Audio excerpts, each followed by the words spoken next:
Let me share with you our gray water catchment system. Really what I'd like to show to you is this platform that we built. We had this thing up and going last year, but it gave way. It just was not strong enough. But this year, we got this thing together and it's holding up pretty good. This is a 1,500 gallon tank. And we have here a DC motor here to help with the pumping process. But this roof here, let's catch that roof line right about there. That's about 40 feet. And then from here to the top, to the front there, it's about 16 feet, 8. No, it's more than that. It's 8 in the back, 16 is about 20, about 40, just about, not quite, but those are some rounding numbers. I calculated at one point an inch rain, we can catch about 600 gallons of water. This tank here right now is full all the way up to the top there. It's all the way up here. I don't know if you can see that or not, but it's a 1,500 gallon tank. So it's this process, we have a screen in the hole that prevents leaves and other matters from coming down.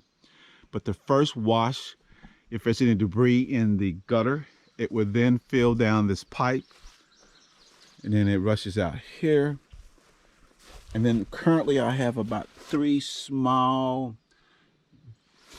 holes drilled into it that will allow it to drain after the rain is subsided. I think you can tell it's 3 across the bottom and 1 across the top. You can see those. And so that helps catch some of the debris and before it goes over into the tank. But you say, well, why do you have catchment system in place? I have running water on the property, county water. But I hear tell it, and I tend to believe that you can never have enough spigots on a farm for water. You can have it come in one spot, but you need it in 10 other spots. And so that's what we've done here. I don't want to try to begin to explain via this video how many varying spots or places or water hookups, troughs that we need to keep water. But right here, there's one here that we use from here, and it's just gravity feed. I'll show you how strong this thing is. You got a hose there. There's no pump or nothing. That's a good, strong.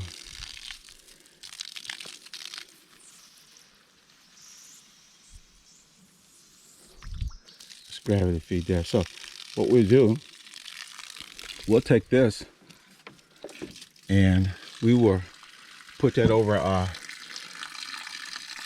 watering trough back there and we'll let it fill up. It's about a small 40-gallon water trough right there. And it will, what we do is that it will, our horses will come down from that top pasture there, come down that our electric fence there, and then water there. On that front 6 acres, that pasture up on the hill, we have a Ritchie waterer up there. So also what we do here, we'll take this water here, this water hose here, then we'll pull it all the way across. We already have some hoses that are over there where our garden is. We'll water our garden. You can't see it from here, but our garden's right over there. So that's number 2 watering spot. But on the other side of our barn is an alleyway. And if you can look real close over there, there is a tarp over there. That's where we have a lamb. And to the back side of that, we have a ewe, and we water from here over there. So we really love this system here. And 1,500 gallons doesn't seem like much, but I'm gonna tell you, we had this thing down at about 600 gallons, 500 gallons, and we filled it back up. We took it back down to 800 gallons, we filled it back up. Don't forget, we get rain year round.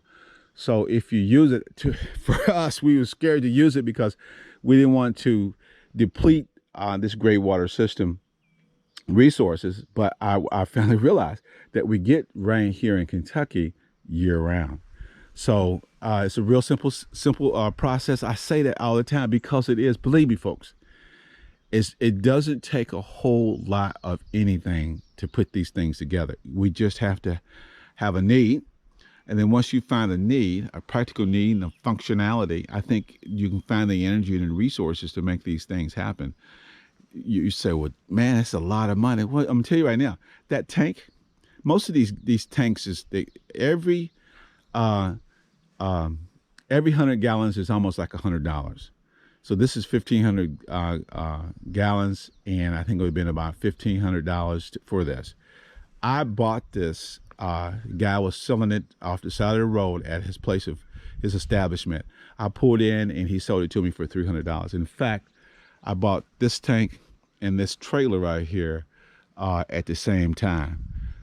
One of the best steals, though, is that this tank here. I think it's a good steal, and it's working great. So that's our gray water system that we use for a number of reasons. We use it to water our garden. We use it to take care of water for this back 6 acres here. We use it to water our sheep, which is on the other side in the alleyway. We use it to water our garden over there as well.